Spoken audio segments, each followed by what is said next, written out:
आणि या क्षणाची मोठी बातमी आपण पाहतोय। आमदार प्रसाद लाड यांना धमकी देण्यात आलेली आहे। या संदर्भात छत्रपती संभाजीनगरमध्ये दोघांना अटक करण्यात आलेली आहे। मनोज जरांगे यांच्या भेटीपूर्वी हा इशारा देण्यात आलेला आहे।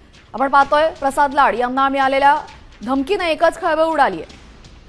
आपल्यासोबत आमचे प्रतिनिधी माधव सावरगावे जोडले गेलेले आहेत। माधव, लाड यांना धमकी मिळालेली आहे आणि मनोज जरांगे यांची भेट घेण्यापूर्वी ही संपूर्ण घटनाक्रम समोर येतोय। यामागे नेमकं कोण आहे?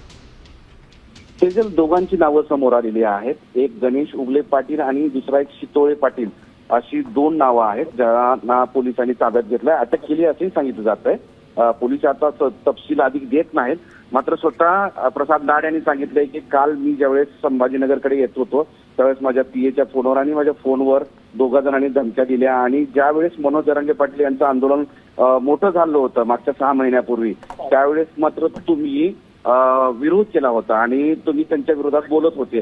आता मात्र तुम्ही त्यांना भेटी घेऊन त्या आंदोलनासंदर्भात चर्चा कशाला करता? नक्कीच। धन्यवाद माधव, आपण दिलेल्या सविस्तर माहितीसाठी।